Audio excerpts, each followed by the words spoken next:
Well, one woman is dominating the British newspapers today. That's the Home Secretary, Suella Braverman. Deepti Laurent, you've been looking through the British papers for us. Take us through that story, if you will. Well, Suella Braverman's face is splashed across the British dailies today, and notably accompanied by several calls for her to go, for Rishi Sunak, the Prime Minister, to fire her. This after Braverman made a series of rather questionable comments that many have deemed outrageous, offensive.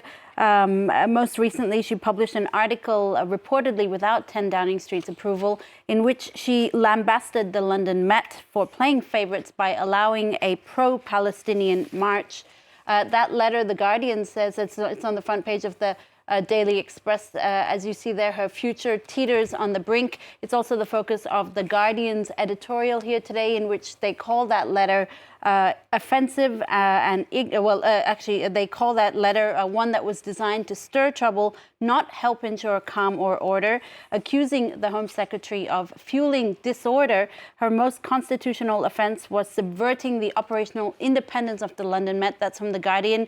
The Daily Star relaying criticism levelled against Braverman, accusing her of offensive and ignorant comments and of further inflaming tensions. It comes just a few days after her plan came to light to restrict charities from giving tents to homeless people, and her own comments in which she described rough sleeping as a lifestyle choice.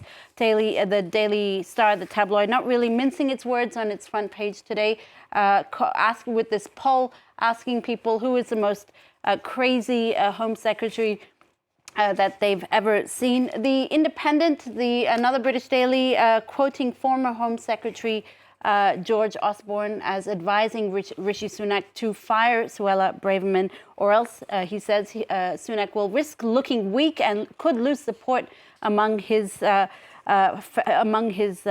supporters and Tory members. But as the Eye explains, firing her is not an easy feat. She has strong support from within the Tory party, notably at a grassroots level, where many see her as a real contender to the Prime Ministership. The Guardian actually once again goes a step further, saying that firing her could enrage her supporters, which could be a high-risk strategy for Sunak. After all, Suella Braverman remains a darling of the Tories' traditional right, a, quote, silent majority who are too often ignored at Westminster.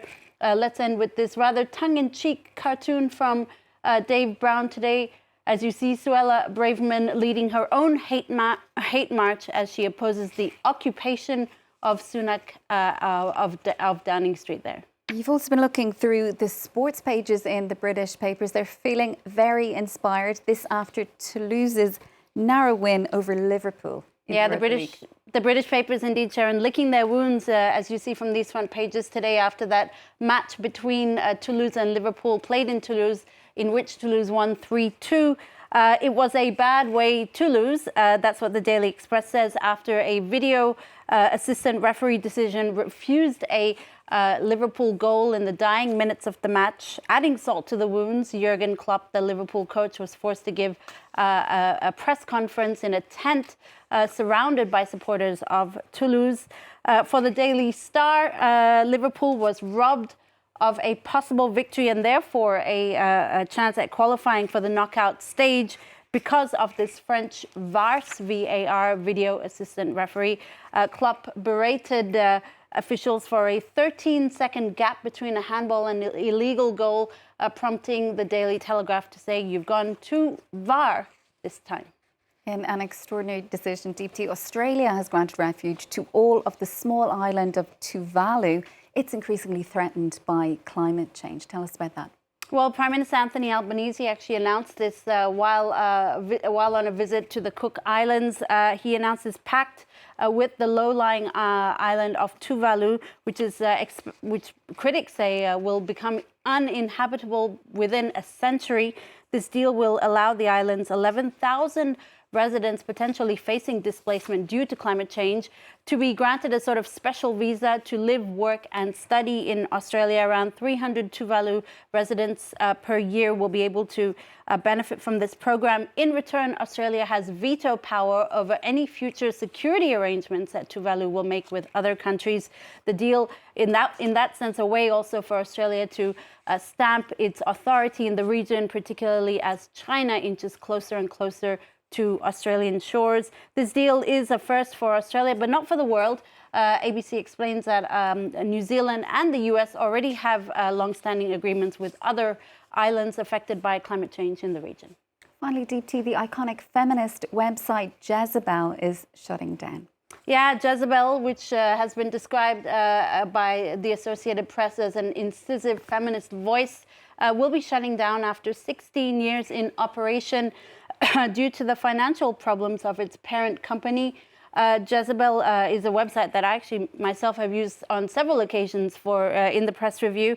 The website garnered a rather devoted following in its 16 years of existence. It's the latest in a series of gender-focused publications that have been forced to shut down or be folded.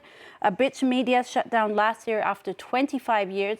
And The Lily, which was a freestanding publication of the Washington Post with a focus on gender, was actually folded into the main website last year. Jezebel, for its part, was a leader in feminist commentary well before the Me Too movement brought those issues to the forefront. It also offered an alternative to frothy women's fashion mags. You see on the website here, it's got several articles about why there aren't more fight clubs for women, the role of women in Formula One. So it definitely had a very specific angle, which unfortunately will no longer be present, at least on the media landscape, Sharon. Deepti, thank you so much for that. That is Deepti Laurent joining us there with our press review.